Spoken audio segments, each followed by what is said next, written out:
In this video, we're going to take a look at two game situations that show proper restart mechanics by the officiating crew. In this clip, you'll see the ball go out of bounds along the end line and the lead official properly stop play, award possession, and then restart play along the end line. So here the white team has possession of the ball and they bring it bench side. Here's the shot, wide left, but white has the backup, and notice the lead official has his hand right back into the air for a nice quick restart. Pay close attention to the signals that the lead official uses. They are big, clear, and can be easily seen from a distance. He also holds them just long enough for everyone to process exactly who is getting the ball. Once again, white takes the ball from up top, cuts down towards the goal, shoots and misses. Whistle for a dead ball signal, direction of play, dead ball signal again, and then a large wind for the restart. In this clip, we're looking at the ball out of bounds along the bench sideline, which is the responsibility of the trail official in most situations to whistle out of bounds. So you can hear the out of bounds and restart whistles. The audio for the game will come on just before the ball goes out of bounds. Red has possession and is man up, and the officials are in a wide triangle. There's a shot off the pipe, and the red player is closest out of bounds.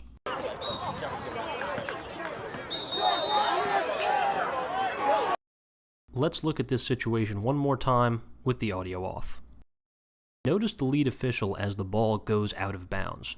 He's not running to the sideline because he knows the trail official is taking care of this.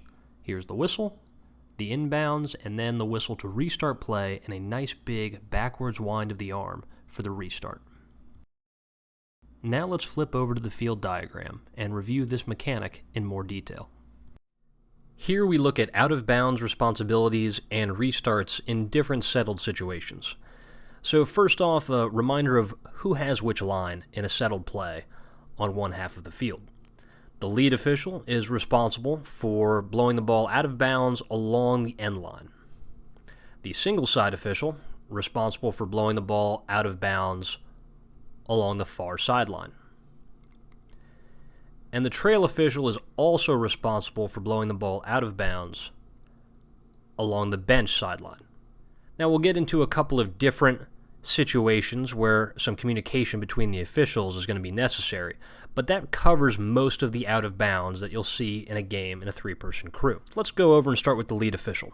We'll set our officials back to where they were, and we'll bring the ball out of bounds. So key thing about the out of bounds, wherever the ball goes out of bounds, we want to be working our way toward that line. Especially if it's a contested play, we want to be right on top of that line, at least by the time we've finished blowing our whistle. It helps sell the call and show confidence in the call. So the lead official has the ball out of bounds along the entire end line, blowing it out, dead ball signal, direction of play, and then giving the dead ball signal, and if you're restarting, giving a nice good back wind of the arm to restart play with the whistle. Now, one of the beneficial things about being in a three-person crew is that sometimes your partner is in a better spot to take the restart whistle, which is why we have some overlapping areas of coverage. So say there's a shot out of bounds, and it's going to stay with the offensive team, and it comes out of bounds right about here. And the lead official does a good job chasing the ball down. Maybe it was a contested play, so he gets to the line. And the single side, since it could very well go out on the sideline, is also opening up to that sideline, and because we're stretched down towards the end line, trail comes in a little bit. So here the whistle is going to come from the lead official, and it's going to stay with the offensive team, and the ball is brought in. And here is an area where it may be beneficial, depending on how the players are set up, for the single side official to restart play here. Not an all-the-time thing, but a communication between both the lead and the single onto whose whistle that can be in this overlapping area of coverage for a restart, because it may be that we have a whole bunch of players over here and we could have a very quick pass shot, and if the lead has to be this far down for the restart, he won't have time to get up here in order to cover the goal, especially because single is so far out.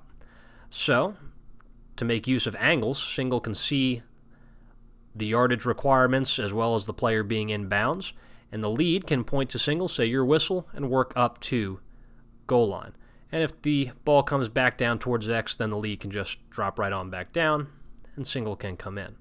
So this is one of those areas of the field where the restart could very well go to the single side official. Primarily it's the lead, but that's a situation where communication between these two officials is paramount, so we can have a nice, smooth, quick restart. So now the single side is probably the easiest one to deal with, because no matter where this ball goes out of bounds, single has the out of bounds, and no matter where the ball comes in, single also has the inbounds.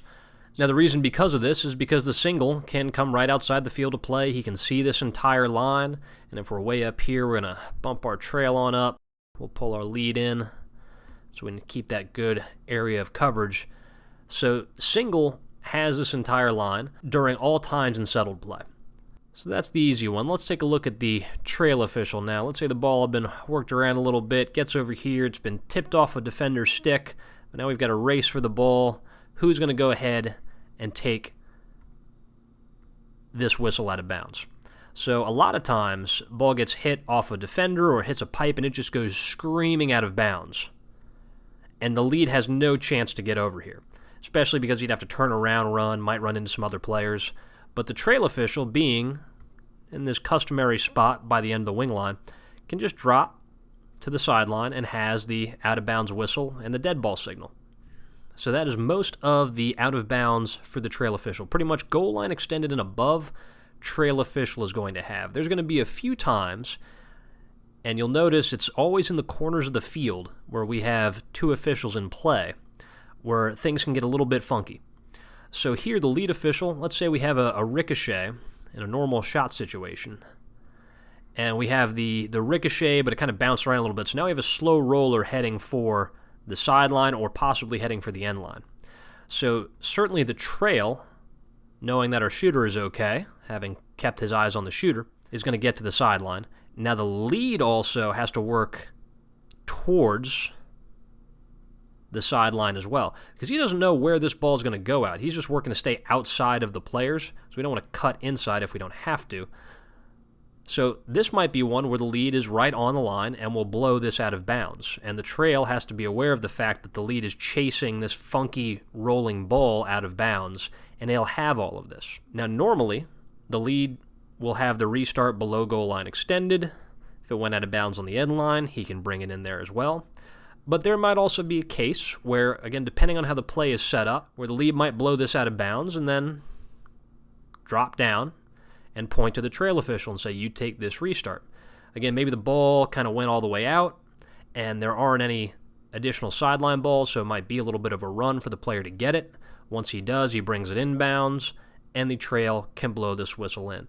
So this is, again, one where, just like the single and the lead up here, there are some times where the trail isn't always going to have the out of bounds and isn't always going to have the restart. There's some times that you got to recognize, depending on how that ball went out of bounds, the players in the area, who's the best official to take the restart. Typically, it's the closest one to it when it's below goal line extended, so that would be the lead. But there will be times where the lead might want to get some space and allow the trail official to restart this play. Again, it's very simple on that end, but it's very difficult in that game situation. So the key thing that helps a lot is to maintain eye contact between your partner on the quick restart. If it looks like your partner isn't 100% sure if he has the whistle, put your hand in the air and a whistle in your mouth, and now you're ready for the restart. Don't forget to view more training videos on the U.S. Lacrosse Central Hub at uslacrosse.arbitersports.com. And like our Facebook page at facebook.com/menslaxofficials.